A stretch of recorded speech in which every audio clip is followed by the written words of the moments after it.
Craving talong tinola. So let's cook! Sarap nito guys, sabaw pala ang ulam na kaya naman halina, lutuin Hello na mga natin. lalabs ko, samahan niyo ako tayo magtitinola ng talong. Tahong.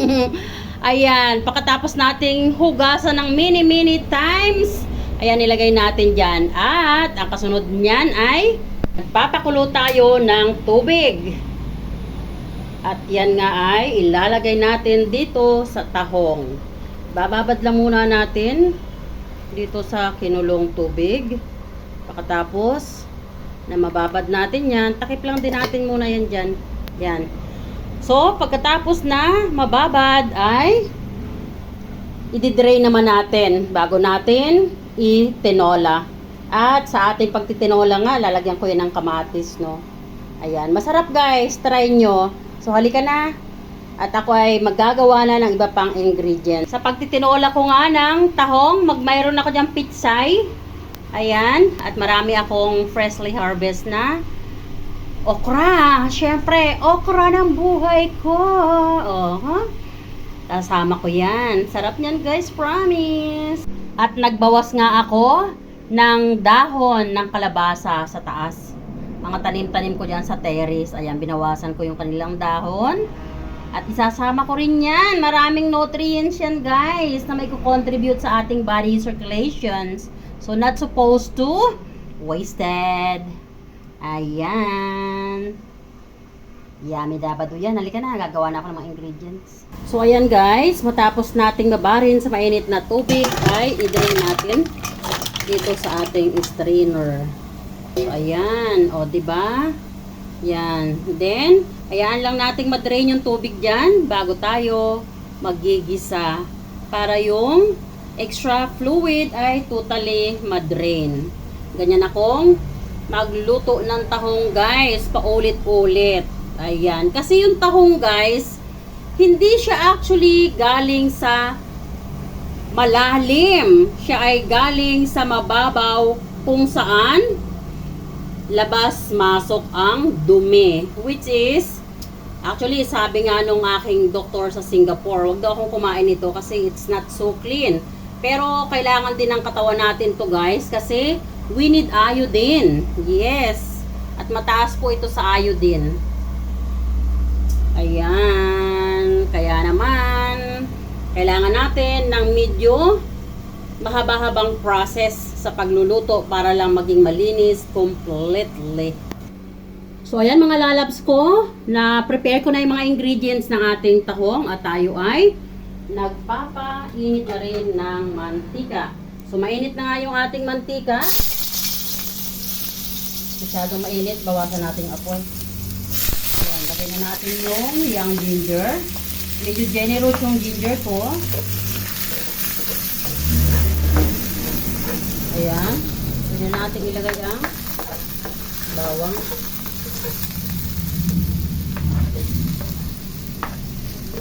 Ayan. Then, ibalik na natin sa medium heat. Ayan lang natin mag golden brown yung ating young ginger and garlic. At yung onions, mag-translucent. Okay na, pwede na natin ilagay yung ating kamatis, then tahong. So, ayan guys. So, nakita natin, meron niyang frying texture yung ating ginger. Ayan. So, this time ay pwede na natin ilagay ang ating kamatis. Actually, not supposed to put kamatis guys.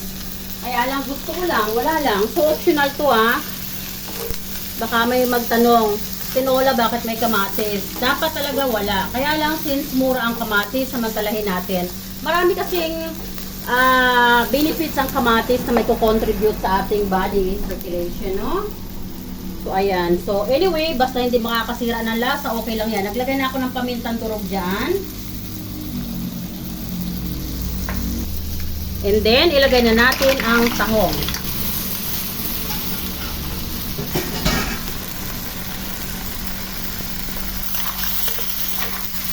Sobrang bango. Promise. Ayan. Sobrang generous sa luya. Ang bango guys. So, hayaan muna natin masangkot sa yan. Ma-dry up yung sarili niyang fluid. Saka tayo maglalagay ng sabaw. At habang hinihintay natin yan na ma-dry up yung sarili niyang fluid, maglalagay muna tayo ng kunting patis. Palibot na natin para masok sa lahat ng tahong.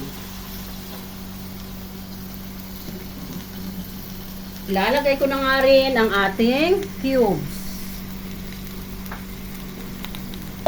Ay maglalagay na rin ako ng pinch of salt. Ay, pinch of sugar to balance the taste. Mas masarap guys, promise. Yan, palibot natin.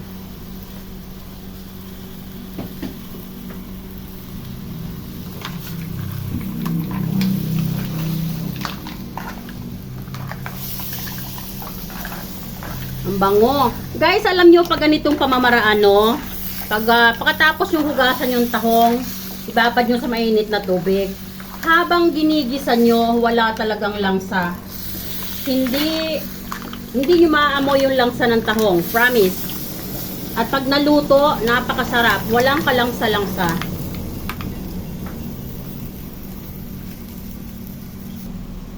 So, ayan guys. Kita nyo? Yummy dabado. So this time ay pwede na nating lagyan ng sabaw. Ayan. Sarap ng sabaw niyan guys. And then pinaghiwalay ko yung katawan ng yung tangkay ng pichay at mga dahon. Sinabay ko na rin yung ano dyan, yung ating okra. Matagal kasing maluto yan, yung ating mga okra. Meron din ako ditong sili. Ilalagay ko na rin yun dyan.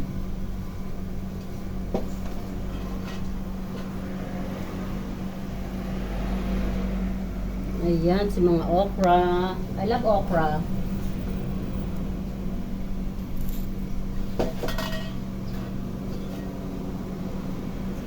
At mamaya-maya, pagkulo na, ay ilalagay na natin yung dahon.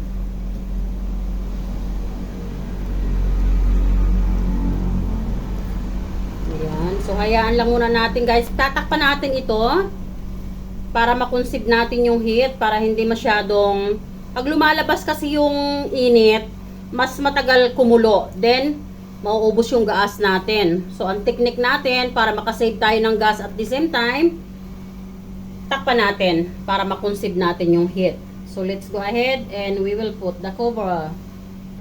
So, ayan guys. Ayan, sabi ko sa inyo kanina, may binawas ako kaninang umaga sa aking mga tanim na kalabasa sa taas. Binawasan ko ng dahon. So, sayang namang itapon, no? So, ilagay ko na lang dyan at meron din tayong kunting dahon ng sili. Ilagay na natin dyan. Ayan, tatakpan muna natin para makonsib natin yung heat at mabilis silang kumulo.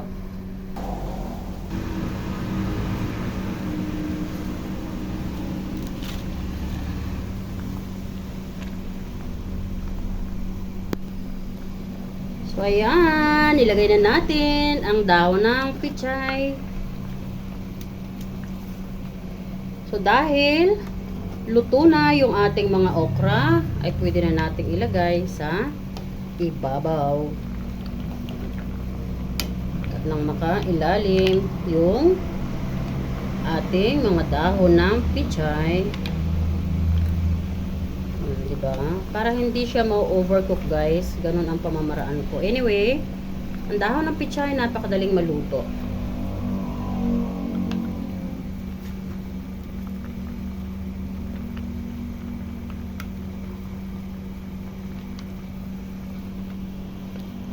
Sarap nito guys, sabaw pa lang. Panlaban na. Tcharan! Yummy! Ayan, kakain na tayo. Anong ulam nyo guys? Anong lunch nyo?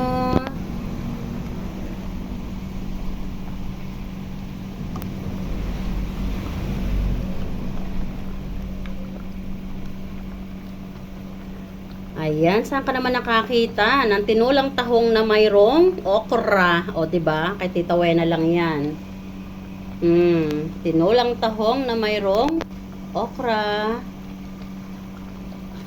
So, pwede na nating patayin ang apoy. Thanks for watching, everyone. Bye! Sarap ng ating tinulang tahong. Higop na kayo ng sabaw. Look at the sabaw. Ooh, yummy. Yung ibang tinolang tahong, guys, yung sabaw nila brown, no? Tingnan mo nyo yung sabaw ng tinola ko. Ayan, ganyan. Pag binabad natin sa mainit na tubig, hinugasang mabuti. So, ganyan ka. Linis ang sabaw. Napakasarap. Tikman natin ulit. Sarap. Thanks for watching, guys. Bye. God bless.